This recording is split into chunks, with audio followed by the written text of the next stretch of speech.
네. 이번 영상에서는 그 학생 개인별로 학습 기록 확인하는 것과 예측치, 특히 예측치 보는 것에 대해서 설명을 드리겠습니다.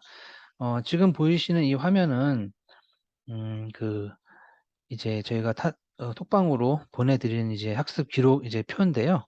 여기서 이제 뭐 학생 정보가 나오고요. 뭐 기록 이렇게 일간, 지금은 8월 초라서 이게 기록이 안 나오는데요. 7월 달로 넘어가 보면 기록이 이렇게 나오죠. 이렇게 해서 보실 수가 있고요. 여기서 이제 뭐 매일매일 기록이 쌓이는 거는 당연히 쌓이는 거죠. 이제 제가 이제 분석하면서 상담하면서 말씀드리는 거지만, 이제 학부모님이나 학생 본인이 이제 자기가 얼마큼의 위치가 있는지를 이제 알기 위해서는 저희가 그거를 분석해서 볼 수 있는 기능이 있습니다. 그게 바로 예측치 보기라는 항목이에요. 우측에 제가 빨간색으로 표시하는 이 항목을 클릭을 하시면, 자, 이렇게 화면이 전환이 됩니다. 이게 핸드폰 카톡으로 보면은 조금 화면이 작을 수 있으니까 좀 감안해서 보시고요. 저처럼 이렇게 카톡을 PC로 연결하신 분들은 PC에서 보시면 좀 더 크게 보일 수가 있을 거예요. 어 여기서 이제 중점적으로 보셔야 되는 게, 학생들별로 이제 접속을 얼마나 자주 해서 공부를 하느냐가 굉장히 중요한 요소가 될 거예요. 이거는 뭐 공부의 당연한 원리이기 때문에. 저희가 이제 평균을 말씀드리면 50% 예요.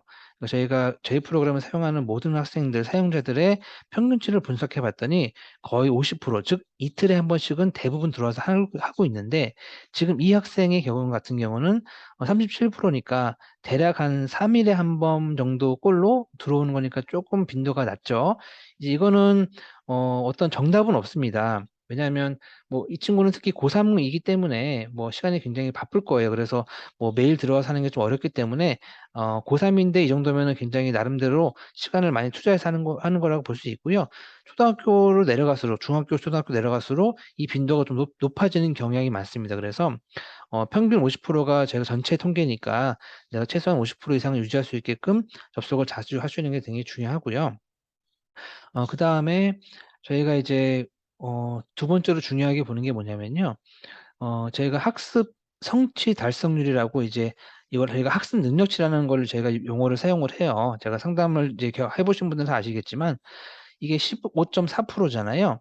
이게 저희가 기준을 저희가 이제 통계를 내 봤습니다. 통계를 내 보니까 아는 단어를 달성한 학생들이 객관식이 6,600 개, 그리고 주관식도 6,600 개, 각각 6,600 개씩 이상을 달성한 학생들 중에서 이 학습 능력치가 7%, 7% 이내에 들어오는 학생들은 인서울 4 년제 대학에 들어갈 확률이 굉장히 높다라고 저희가 평가를, 실제로 기록이 그렇습니다. 그래서 저희가 그렇게 분석을 했고요. 그렇기 때문에 이 기준치를 가지고 대부분의 학생들이 이걸 달성할 수 있도록 저희가 유도를 하는 겁니다. 또한 본인의 학습 능력치가 몇 프로인지를 알고 있어야 어떻게 공부를 해 가야 되는지를 이제 계획을 세울 수가 있겠죠. 그러면 이 수치가 무엇을 나타내느냐면, 학생들이 단어를 이제 테스트하고 공부하다 보면 이 친구 같은 경우는 6,577 개의 객관식이 이만큼 있고 주관식이 이만큼 있네요. 이거를 제가 테스트를 하다 보면 총 55,375 번의 어마어마한 양을 테스트를 봤어요. 복습도 테스트를 많이 봤겠죠. 그런데 여기서 오답률이 1개 틀리거나 2개 틀리는 거는 테스트를 보는 과정에서 뭐 실수가 있기 때문에 저희가 그건 카운팅을 안 합니다. 3개 이상부터 틀린 거는 이 학생이 단어를 외우기 어려워한다고 저희가 판단을 해요. 그러면 3개 이상 틀렸다는 얘기는 4개 이상, 5개 이상 쭉 올라가겠죠. 그래서 3개 이상 틀린 단어의 비율이 총 6,577 개, 이 단어 중에서 15%를 차지하고 있는 거예요. 자, 이 말은즉슨 제가 7%를 기준이라고 했기 때문에 굉장히 높은 수치로 지금 형성이 돼 있죠. 이거는 너무 여러 가지 경우의 수가 있기 때문에 제가 이 디테일한 상담 내용은 제가 이제 뭐 학생과 상담하거나 어머니께 말씀드리겠지만, 이 학생의 경우 같은 경우는 현재 단어가 6,500 개를 외우고 있지만 단어를 외우는 데 있어서 어려움을 느끼고 있다라고 기본적으로 판단을 할 수가 있는 거예요.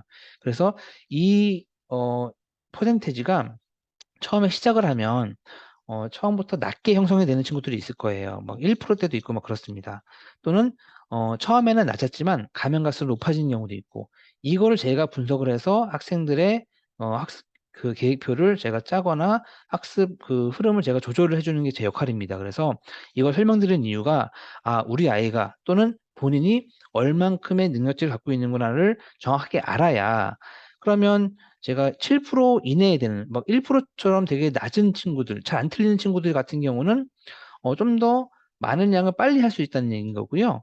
오답률이 높은 친구들은 단순히 단어량을 많이 늘리는 게 문제가 아니라 복습을 충분히 하면서 충분히 습득하는 과정을 겪어가면서 공부를 해야 되는 게 기본적인 맥락이라고 보시면 돼요. 그래서 그 디테일한 건 제가 나중에 다 일일이 개별적으로 제가 그 관리를 해줄 거고요. 그래서 이 표를 제가 설명을 항상 상담할 때 얘기하지만, 이거를 실제로 하고 있는 학생과 어머님, 학부모님들이 정확하게 우리 아이의 상태를 알고 있어야 우리 관리 프로그램이 어떻게 되고 있구나라는 거를 정확하게 알고 있지 않을까 싶어서 이렇게 안내 말씀드렸습니다.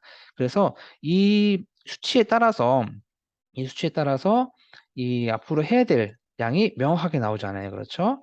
명확하게 나오고요. 그래서 이만큼이 달성되는 거를 돌파하는 게 우선치라고 보시면 돼요. 물론 개개인의 실제 그 공부하는 능력의 여러 가지 오프라인 상황에서 어 뭐 검토해야 될 게 있겠지만, 기본적으로 이 정도 수치를 달성을 해 놔야 학생들이 공부를 하는 데 있어서, 영어 공부하는 데 있어서 특히 수능 시험 성적을 받거나 내신 성적을 올리는 데 있어서 큰 어려움 없이 달성할 수 있는 기준치라고 보시면 될 겁니다. 그래서 제가 일 주일마다 보내 드린 이 기록을 이제 보면서 '아 이렇게 보는구나.'라고 이해를 하시고, 또 언제든지 궁금한 거 있으시면 저한테 문의 주시면 제가 답변을 해 드리니까요. 네. 이거 보는 거 설명을 드렸으니까 앞으로 참고해서 공부하는 데 도움이 되었으면 좋겠습니다. 감사합니다.